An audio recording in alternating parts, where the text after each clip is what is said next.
తాకట్టులో ఉన్న మీ బంగారాన్ని విడిపించి అదే రోజు ఉన్న ఆన్లైన్ రేటుకే మేము కొంటాము. Ganesh gold buyers. మా నంబర్ 9160556916. ఇప్పుడు జూబ్లీహిల్స్ లో కూడా నవీన్ యాదవ్ ని గెలిపిద్దామని టికెట్ ఇచ్చినావా నువ్వు, లేకపోతే ఇంకెవరికో ఫేవర్ చేద్దామని టికెట్ ఇచ్చినారా మీరు అనేది మీకు మీరు ఆత్మ పరిశీలన చేసుకోవాలి. కానీ ఒకవేళ నవీన్ యాదవ్ గెలిస్తే, జనరల్గా పేరు ఆయనదే వినబడుతుంది, కానీ గెలిస్తే నవీన్ యాదవ్ లేకపోతే లోకల్లో ఉన్నటువంటి ఆ మైనారిటీ సపోర్ట్ వల్ల గెలుస్తాడు తప్పితే నీ పాలన వల్ల అయితే కాదు, మీ కాంగ్రెస్ అధికార పార్టీ వల్ల అయితే కాదు. ఇది మాత్రం గుర్తుపెట్టుకోండి.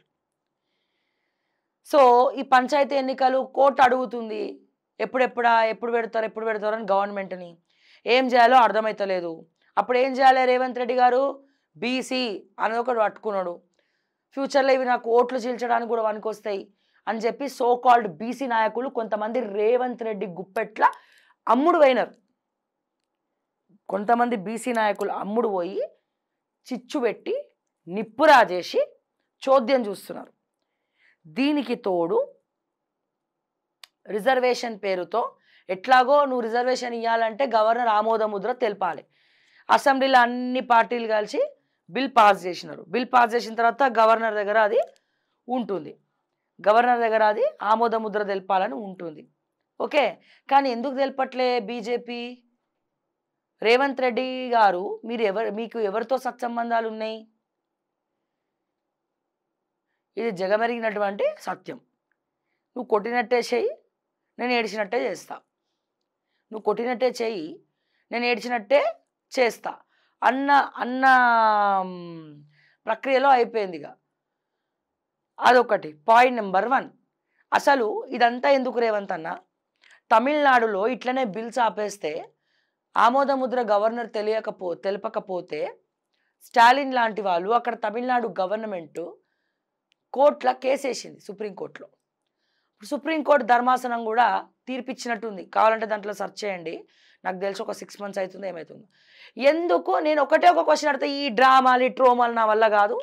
నేను ఇక్కడ ఏది ఉంటే ఇక్కడ అదే మాట్లాడతా, అది ఎవరైనా ఎక్కడైనా. నేను ఒకటే అడుగుతున్నా, సరే బీసీ రిజర్వేషన్ కోర్టులో కేసు వేయించింది నువ్వే, బిల్ పాస్ చేసేది నువ్వే కాంగ్రెస్ పార్టీ పేరు కోసం. ఎందుకు ఇదంతా ఎందుకు అంటే పంచాయతీ ఎన్నికలు ఆపడానికి. నువ్వు అనుకున్నది నెరవేర్చుకున్నావు, కోర్టు బ్రేక్ ఇచ్చింది పంచాయతీ ఎన్నికల విషయంలో. ఈ డ్రామా అంతా చేసింది ఎవరు క్లియర్గా తెలుస్తుంది. ఒకవేళ ఇది నిజం కాకపోతే రేవంత్ రెడ్డి గారు, మీరు సుప్రీంకోర్టులో అప్పీల్ వేస్తాం, సుప్రీంకోర్టుకు పోతాం, హైకోర్టు కాకపోతే అని చెప్పి డ్రామా ఆడుతురు కదా. ఎందుకు గవర్నరు ఈ విషయం మీద ఆమోద ముద్ర తెలపట్లేదు అని చెప్పి సుప్రీంకోర్టుకి ఎందుకు పోతలేవు నువ్వు? ఇవన్నీ నేను మాట్లాడా, ఈ బంధుల గురించి వీటి గురించి నేను మాట్లాడా. ఒకటి నేను మాట్లాడతా. సుప్రీంకోర్టుకి రేవంత్ రెడ్డి గారు తెలంగాణ గవర్నమెంట్ తరపున మేము అసెంబ్లీలో అన్ని పార్టీలు ఏకమై బిల్ ప్రవేశపెట్టినాం, బిల్ పాస్ అయింది, పాస్ అయిన బిల్లుని ఆమోద ముద్ర తెలపాల్సింది గవర్నర్ గారు. కానీ ఇన్ని నెలలు అవుతున్నా, 2-3 నెలలు అవుతుంది, బట్ ఇంకా ఆమోద ముద్ర తెలపట్లే. అప్పుడు నువ్వు ఏం చేయాలి? ముఖ్యమంత్రిగా మాటిచ్చినోడుగా తెలంగాణ ముఖ్యమంత్రిగా ఏం చేయాలి? సుప్రీంకోర్టుకి వెళ్ళి మా గవర్నర్ గారు ఆమోద ముద్ర తెలుపుతలేరు అని చెప్పి కేసేయాలి. వేసినవా? ఆ ధైర్యం లేదు. ఇంకోటి, ఎవరైతే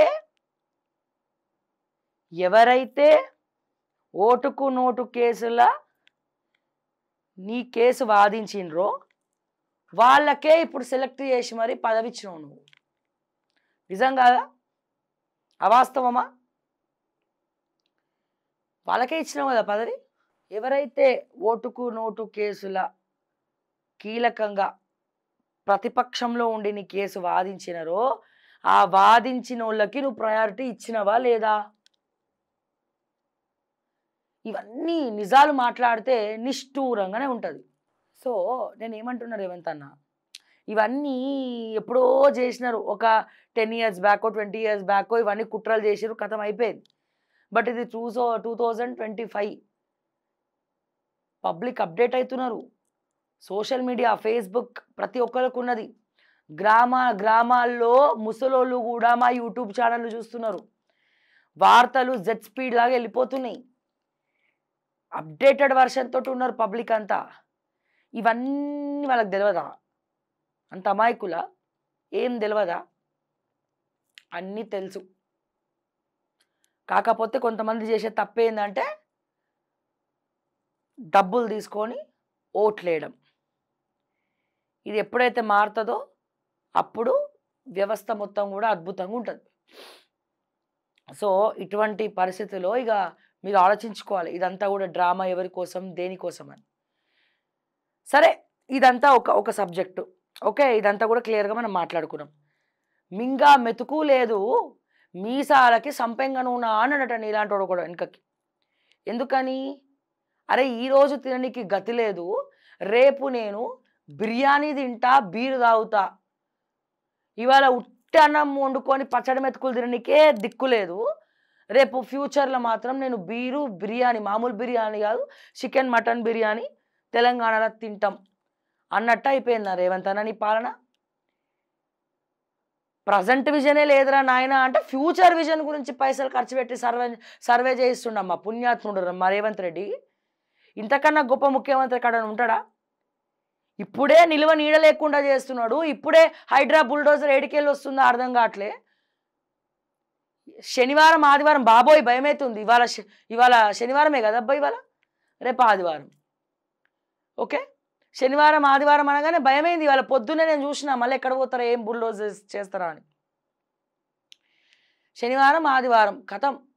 శనివారం ఆదివారం అంటే మంచిగా వీకెండ్, మంచిగా ఏదైనా మంచి సినిమా వస్తేనో చిరంజీవి, నాగార్జున, లేకపోతే ఇంకోరిదో లేటెస్ట్ హీరోస్ సినిమాస్ వస్తే చూడడానికి పోయే పబ్లిక్, మిడిల్ క్లాస్ ఫ్యామిలీలు వామ్మో ఈరోజు బుల్డోజర్ ఎడ దింపుతారా అని భయపడుతున్నారు.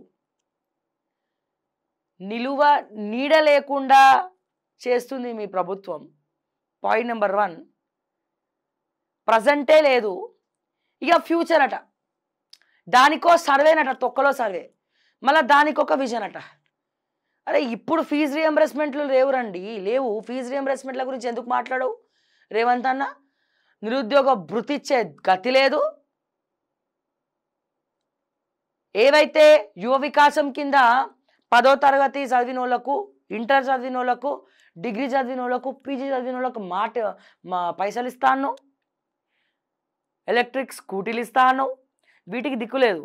అంటే మింగా మెతుకు లేదు మీసాలకు సంపెంగ నూనె అన్నట్టు పచ్చడి మెతుకులు ఈరోజు తినడానికి లేదు, ఫ్యూచర్లో బిర్యానీ కొనిస్తానట. అట్లున్నది నువ్వు చెప్పేది. ఇగో చూడండి, ఇది నేను చెప్పట్లే, మరి రేవంత్ అన్న సర్వే చేపిస్తుండంట. ఫ్యూచర్ ఎట్లుండాలి, ప్రజెంట్ ఎట్లుండాలి నేర్చుకో. నేర్పి మీ కాంగ్రెస్లో క్యాబినెట్ మంత్రులు సర్లే నాకే రాదు శ్రావ్య, వాళ్ళకేం నేర్పిస్తా అని అనుకుంటుండొచ్చు నువ్వు. ప్రజెంటే దిక్కు లేదు, ఇక ఫ్యూచర్లో సర్వేలు చేపిస్తుండు. ప్రజెంట్ సర్వే చేపి రేవంత్ అన్న, ప్రజెంట్ సర్వే చేపింది మీరు. తెలంగాణలో పంచాయతీ ఎన్నికల్లో ఎవడు గెలుస్తాడో సర్వే చెప్పి, నీ కొండారెడ్డి పెళ్ళిళ్ళ కావచ్చు, నీ గురించి ఎవడేం మాట్లాడుకుంటున్నారో సర్వే చెప్పి, కొడంగల్లో నువ్వు ఎప్పుడెప్పుడు ఎమ్మెల్యేగా మళ్ళీ పోతావా అని చెప్పి ఎవరు మొక్కుకుంటున్నారో సర్వే చెప్పి, మీ మహబూబ్ నగర్ జిల్లాలో రేవంత్ రెడ్డి గురించి ఏం మాట్లాడుకుంటున్నారో సర్వే చెప్పి, ప్రజెంట్ ఎట్లుంది నీ పాలన సర్వే చేపియండి దమ్ములుంటే. ఫ్యూచర్ 2047 దానికోసం అయ్యే ఖర్చు ఎంత? ఆ పైసలు తీసుకపోయి ఫీజు రియంబర్స్మెంట్లు ఇవ్వచ్చు కదా, ఆరోగ్యశ్రీలు ఇవ్వచ్చు కదా. ఇవన్నీ చెయ్యం.